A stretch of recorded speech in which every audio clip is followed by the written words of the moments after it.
dito ay 8:38 na lang at nagising ako ng 7 o'clock. Ayun na.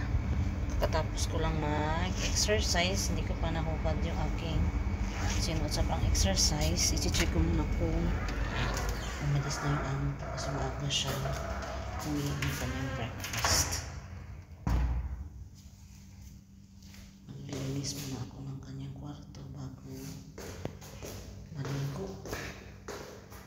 Ganun lang yun, parang lang sa gaban sa pagligo. Diba? Kung nakaalis na siya, hoping na nakaalis na siya.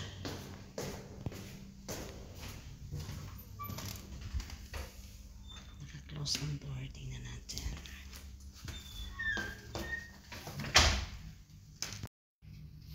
Hindi siya umalis. Kaya ligo muna si ako eh. Kamamahap na tayo nito. Nakapagpahinga naman din ako pagkatapos ng exercise. Parang mukha na hindi nag-exercise na.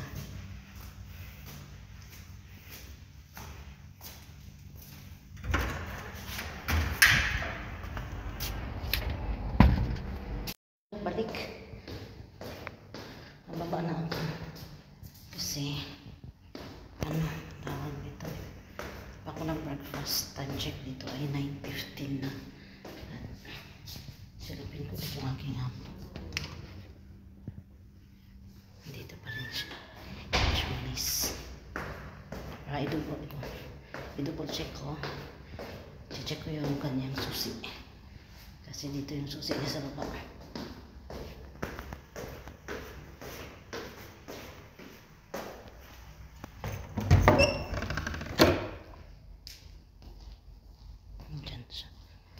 Confirm, hindi siya pa nakaalis. Ngayon, magbe-breakfast na tayo. Ako lang mag-isa dito ngayon kasi bumalik kasi uwi na sila daldal. Ano kayang pwedeng i-breakfast? Dito, may kumain sa dining area. Kumain. Hindi ko alam kung sinong kumain ng mga tanggalin natin ito. Ay, kumuna ito. Ito po na ito.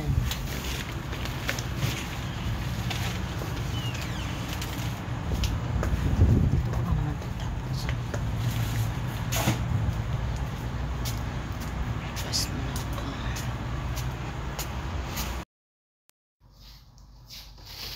Prepare na tayo ng ating breakfast. Ito yung kape na tinapon. O nakita ng kasama ko dun sa taas, sa basurahan. Kasi ayaw niya. Sayang naman itapon. Matagal pa naman yung expiration niya. Ito na lang ang magkape. Hindi kasi siya matapang. Pero naman siya pero mahina. Ay mahina. Ano ba? Ewan basta yun yun.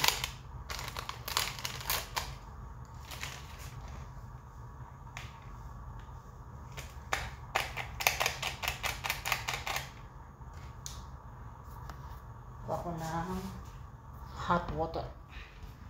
Pagpakulo na ako ng hot water. Tulog pa yung si Mama Pipil eh. At saka aming tagaluto.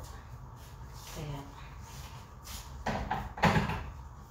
ako na isa dito sa baba ngayon.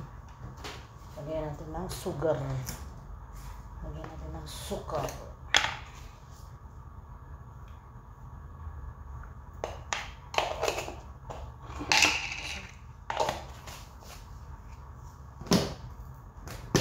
Nagre-reklamo na yung aking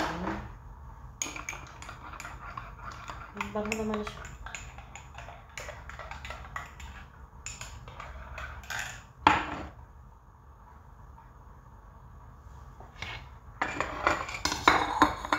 Meron ditong bread.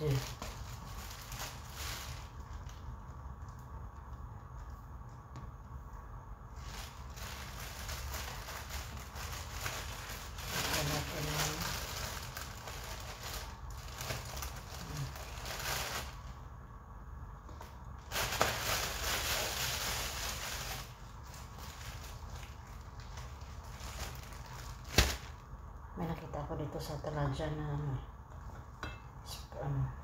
job. Lagyan ko ng cheese para sa taas sa ayan, cheese. Tapos ang isa ay binagpilang jam, sayang kasi ito itapon. Tapos ayun, ito nakakamix siya, sayang naman. Kain na tayo ng breakfast. Kumusta ang lahat-lahat habang naghihintay sa amo na umalis. Hindi ko alam kung may pasok pa yan, may trabaho. Hanggang pabalik-balik ako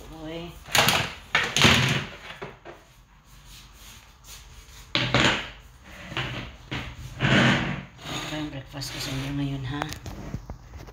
Breakfast for today, coffee, bread, at saka ang jam. Let's eat. Have a good appetite.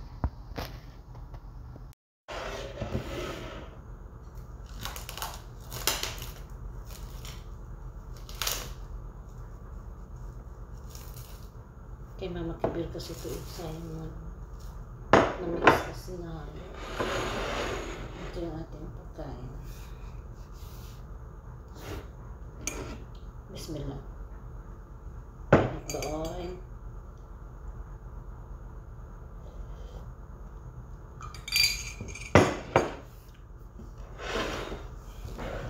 Kain tayo. Cheese.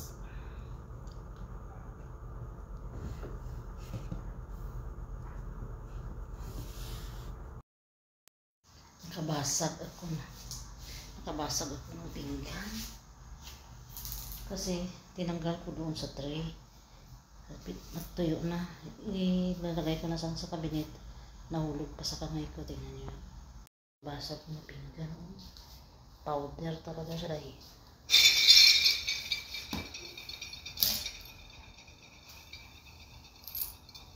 Sabihin ko na kaya matibir naman na nakabasag ako ng pinggan.